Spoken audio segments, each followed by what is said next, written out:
Welcome to Reach Out, the program that highlights the amazing work carried out by local nonprofits, the wonderful people who lead these organizations, and the committed volunteers who give of themselves but wind up receiving even more.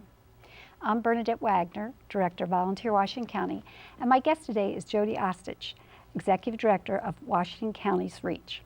REACH partners with faith communities to provide homeless adults with safe, temporary shelter to avoid the risk of injury due to exposure, and they also offer programs and services including case management, which encourages self-sufficiency.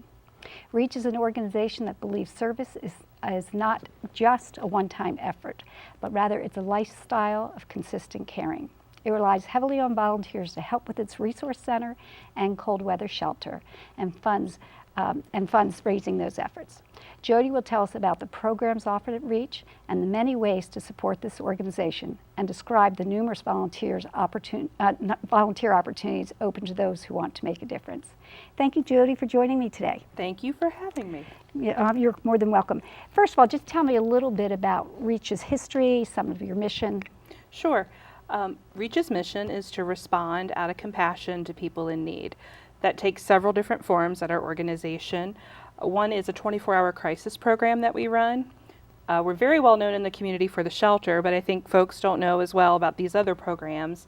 So the 24-hour crisis program, if people get put out during the night or we respond to calls from the police about sheltering people, when our shelter's open, we can bring them to the shelter. Sometimes we do motel placements. We also have a day resource program where people, it's not just homeless people that we serve, we also serve working poor. So people can come in and find out about other options and opportunities available in the community to help them. Are these staffed by social workers or? These are staffed by volunteers. You can think of REACH as an organization that is professionally led by staff, but volunteers do the work of the program. Okay. And we have about 1,300 volunteers that come through our doors. And we have some that volunteer in the day resource program and helping with our crisis needs. We have some that will take those 24-hour around-the-clock calls from the police or from CASA for placing people. And then we have the bulk of the volunteers come through the cold weather shelter when we're open 5 months out of the year for that. And I believe you said you have a new program starting. Can you tell us about that? Sure. We're really excited about, it's called Open Table. And Open Table is a way that we can help lift an individual or a family out of poverty. And the way this works is that person or that family is like the chairman, and they get a team of mentors around them. So it's like a chairman and their board of directors, and they help make a plan for that person's life. They carry that out through the next year.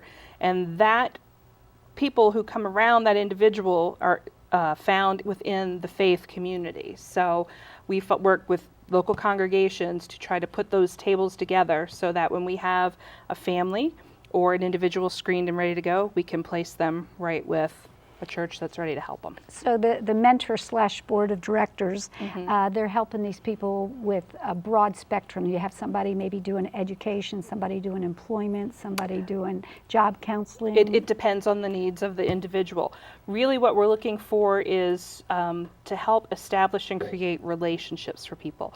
Often when people are in poverty or homeless, their networks of people that they have around them aren't really people that can help bring them up out of the situation. So we're looking to basically re-network people so that they can create this new support system in their life that will help sustain them as they work towards their own goals for their life. And are these, as with this program, do these people who are supported by a congregation, do they need to be members of that congregation? No, not at all. Not at all. And through our case management program, those will be the initial people that we screen for Open Table.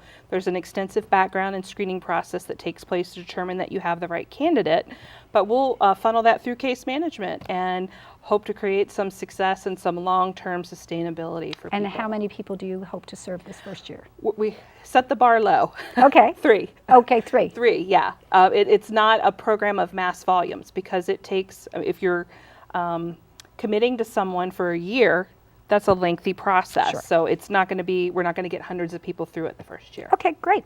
And now, Jodie, I know that you have a very active board of directors yourself. How many people serve on your board, and are you interested, and does your organization need new board members?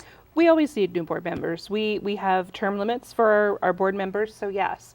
I think right now we have 14 board members. And they're all volunteers? They're all volunteers. And we would consider our board a working board, not an advisory board. So the board members actively get involved and serve in the programs and in the fundraising of the organization. Okay, and speaking of fundraising, do you have any events that you want to tell us about? Sure. Well, just last week we finished a phenomenal Taste of the Town. We're really excited. We had a new venue. We had some phenomenal restaurants there.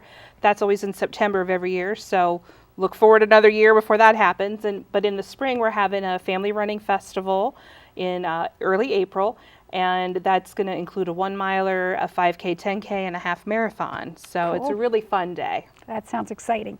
Now, other volunteer opportunities that I read on your website might include somebody to do drives to pick up supplies or to become a shelter or help with these fundraising events. Sure. How do people get involved with that? Well, they need to call REACH and, Okay. and find out and say what it is that they have time to do, and we can steer them in the right direction. But supply drives are a wonderful thing. Right now we're looking for congregations to help us the week of Thanksgiving because we have some vacancy in the shelter spot. So we're looking for congregations willing to step up and help with that. Okay, well that sounds great. And how many people do you currently have at the shelter? Will you actually open October 27th? That's correct? right. The shelter opens October 27th. And how many people can the shelter house? Each night, 56. But through that 5-month period, we usually see about 250 to 270 people come through the door. Well, that's really great.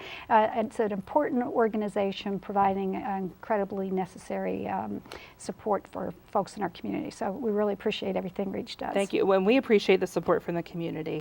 Thank you. I'd like to thank Jodie for joining us on today's show, and thank you, our viewing audience, for watching.